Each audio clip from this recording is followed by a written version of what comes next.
Closed doors, I'm a fool for your love.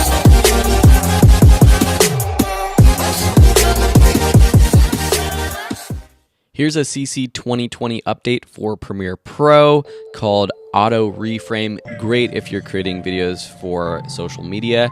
Before this, it was a time-intensive process. I'm going to just jump in and show you what it does.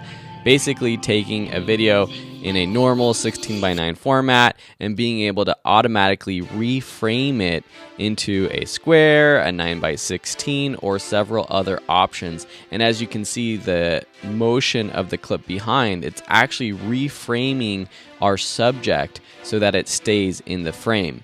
How do we do this? If you've created a sequence, whether it's one clip or multiple clips, just right-click that sequence in your program project monitor and then just go up to Auto Reframe Sequence. It's going to give you the options for the aspect ratio, square, vertical, 16:9, or vertical 9:16.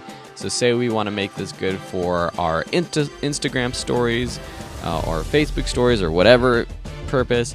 You can rename up here. You could also try out different motion presets. If there's a lot of motion, you might want to check faster motion because it's going to do a little bit of a more aggressive analyzation. And then also clip nesting. Typically you don't want to nest clips, especially if it's a multi-sequence project or multi-clip project. And then click create. It's automatically going to create a new sequence, and you can see here that it stays and it kind of tracks our subject. How does it do that? It does it by creating position keyframes up here in our motion effects. So under effects controls, you can see the keyframes. Now these are editable. You can delete them. You could add some in case it doesn't work out for you. So that's pretty much how it works. You can see how it would work with multiple clips, and I added a title here. Now I have run into some issues, so some of these things will have to be edited after the fact. So this is the original, and then the 1x1, you can see there the mishap, but it reframes not only the title, but also the position of our person in the middle.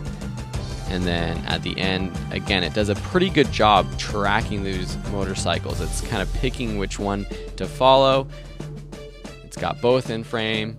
There's a little wiggle there. So these are things that you would go over here, perhaps delete a couple keyframes to see if it is a little bit more smooth, or go to the keyframes. You can do that by these left or right buttons, and then moving the position left or right, or however you think it should be. So this is an issue here with this clip. It did not frame the subject how I wanted it. So this would be a case where I'd have to go in and actually manually adjust for this clip. There's also ways to do this if you just want to do it for specific clips. So if you're watching this video, you probably understand how to do it by now, but the basic way. But say you have a sequence like this. The original way we would probably do this is by duplicating this sequence.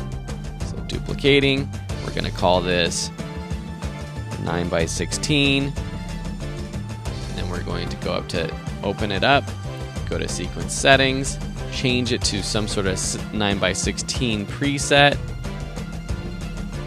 You can have a preset or change the frame size here. Click OK. Click OK.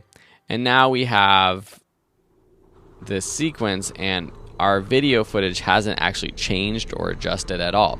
You can actually apply this as an effect to any specific clips that you want. So under effects, under video effects, under transform, or just by typing in reframe up in the search bar, you can drag this onto one of your clips, or actually you have to drag it into the effects controls. Not sure why that might be a glitch with how it works right now.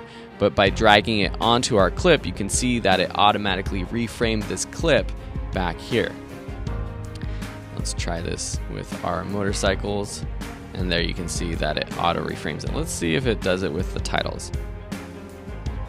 It does not do it with the titles. It doesn't move the titles like so. Let's try this one. Yeah, it looks like it doesn't apply to titles, but when you are doing it individually, because you could just move the titles yourself. But if you're doing it to a whole sequence, I think that it actually does move the titles around and reframes them in your new sequence. So that's pretty much it. Of course, there are going to be some glitches, as we saw. Right now, it's probably going to be improved, or there might just be things where, depending on the clip, depending on the motion, the complexity, that kind of thing, you might have to edit and adjust it manually yourself. If you have any questions, please let me know. I got these video clips from Pixabay.com, free to use, commercially free videos for any of your projects. So if you're looking for footage to practice this with, check out Pixabay.com. Thanks so much for watching, and I hope you enjoyed this update.